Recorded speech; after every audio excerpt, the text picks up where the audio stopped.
अस्सलाम वालेकुम, this is Karachi kitchen कहानी। चलो आज मैं आपको old fashion fudge cake recipe मैं आपको सिखा रही हूँ। ये लिटरली इतनी आसान है और इसमें कोई फैंसी प्रोसीजर नहीं है जिससे आपको मुश्किल हो।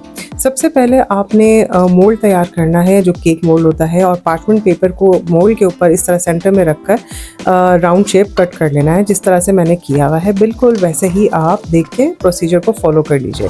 ऑयल ग्रीस कीजिए, बटर ग्रीस कीजिए और अपना पार्चमेंट पेपर लगा के आपने रख देना है। ये काम सबसे पहले आपने करके रखना है। इसके बाद हम 2 रूम टेम्परेचर के एग्स लेंगे और उसको हम 3/4 कप कैस्टर शुगर या पिसी हुई चीनी के साथ बीट कर लेंगे।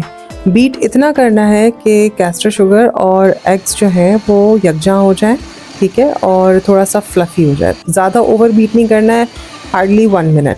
इसके बाद हम इसमें डालेंगे 1 teaspoon vanilla essence, 1 teaspoon chocolate essence, half cup हम ऑयल डालेंगे और उसके बाद 1 कप हमने डाला इसमें मैदा, हमने 1/4 कप डाला चॉकलेट कोको पाउडर, और इसके बाद हमने 1 teaspoon baking powder, half teaspoon हमने बेकिंग सोडा, ठीक है। इसके साथ हम सॉल्ट भी डालेंगे और इसके बाद हम इसको इस तरह सीव कर लेंगे, यानी कि छान लेंगे ताकि कोई भी गुठली ना रहे। 2 टेबलस्पून हमने दही डालना है, इससे बहुत ही अच्छा फ्लेवर आता है और बहुत ही अच्छा इसका टेक्सचर भी बनता है। इसको दोबारा से बीट कर लें सब चीज़ों को एक साथ, और फिर हम डालेंगे तकरीबन 4 टेबलस्पून के करीब रूम टेम्परेचर का मिल्क। इससे आपकी बहुत ही ज़बरदस्त कंसिस्टेंसी भी हो जाएगी और टेक्सचर भी आपके केक का ज़बरदस्त हो जाएगा। आप ये देख सकते हैं किस तरह से ये रनी है, थिक फॉर्म में नहीं है। फिर हमने ये सारा जो हमने मोल्ड तैयार करके रखा हुआ था इसमें डाल देंगे और तकरीबन 160-170 डिग्री के ऊपर हम 35 मिनट्स के लिए उसको बेक कर देंगे, ठीक है। 100 ग्राम्स कंपाउंड चॉकलेट के साथ 100 ml टेट्रा पैक की क्रीम को डबल बॉयलर मेथड के ऊपर हम मिक्स करते हुए चॉकलेट गनाश बनाएंगे। इसको अच्छे से मिक्स करें और जब ये गनाश तैयार हो जाए तो उसे फ्रीज़ करने के लिए रख दें फॉर 15 to 20 मिनट्स।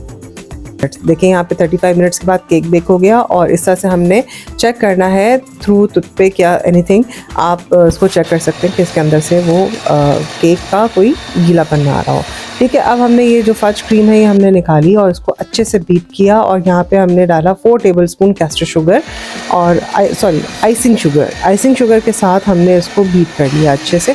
आप देख लें इसका कितना ज़बरदस्त सा टेक्सचर हो गया और ये कितना स्मूथ और थोड़ी सी फ्लफ़ी सी हो गई ये क्रीम, ठीक है। अब हमने हाफ़ क्रीम हमने सेपरेट की और इसमें हमने तकरीबन 50 to 60 ml क्रीम हमने और मज़ीद ली और इसको दोबारा से बीट करके एक सॉफ्ट हमने क्रीम का टेक्सचर बना लिया। अब हम इसको अनमोल्ड करेंगे। इसको ठंडा होने दीजिएगा, आराम से टाइम दीजिएगा, इसे तकरीबन 1 घंटे का टाइम दीजिएगा, और अगर सर्दियां हैं तो आपका 30 to 40 मिनट्स में हो जाएगा। आप देख लें कितना ज़बरदस्त सॉफ्ट स्पंज, और इसके साइड एजेस बिल्कुल हार्ड नहीं हुई हैं, बहुत ही स्पंज इसका बहुत मज़ेदार बना है।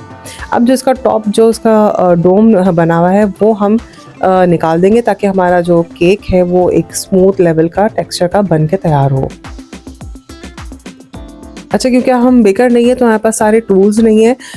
इसका एक टूल होता है जो कि आप जिस तरह से इसको कट करते हैं तो वो बहुत ही एक राउंड शेप में हो जाता है, लेकिन अगर आपको प्रैक्टिस है हैंड्स ऑन तो आप स्ट्रेटेड नाइफ से इस तरह से, या ब्रेड नाइफ जिसको कहते हैं, आप इसको 2 पीस को करके अलग और इसको ठंडा होने के लिए छोड़ दीजिए।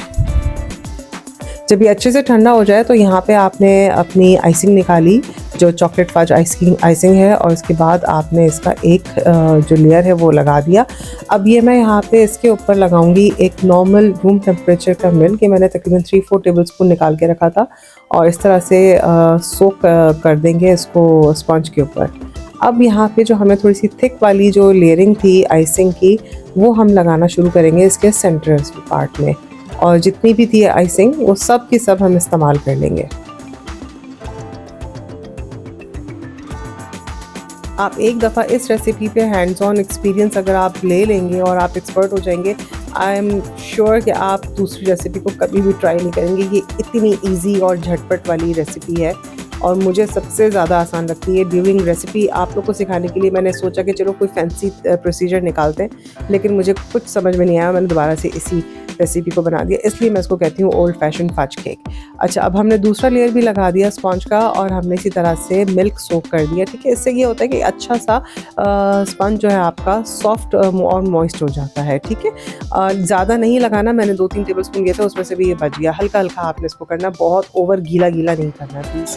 ठीक है, अच्छा जी, इसके बाद हमने जो ये वाली आइसिंग थी जो हमने दूसरी बनाई थी, ये हमने सारी टॉप पे डाल देनी है और उसको हमने इस तरह से केक इस पर हमने रख लिया था, जो हमारा टर्नर होता है केक का।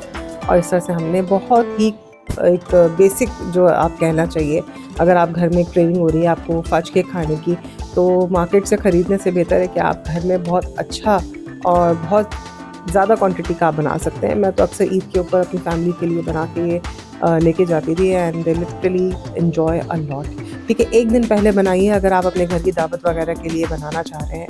अच्छा, ये जो आपको छोटी छोटी बॉल्स दिख रही हैं ब्लैक, ये वही है जो मैंने स्क्रैप निकाला था और इसकी भी रेसिपी मैं आपको कभी अलग से बताऊंगी कि स्क्रैप को किस तरह से आप इस्तेमाल करते हैं।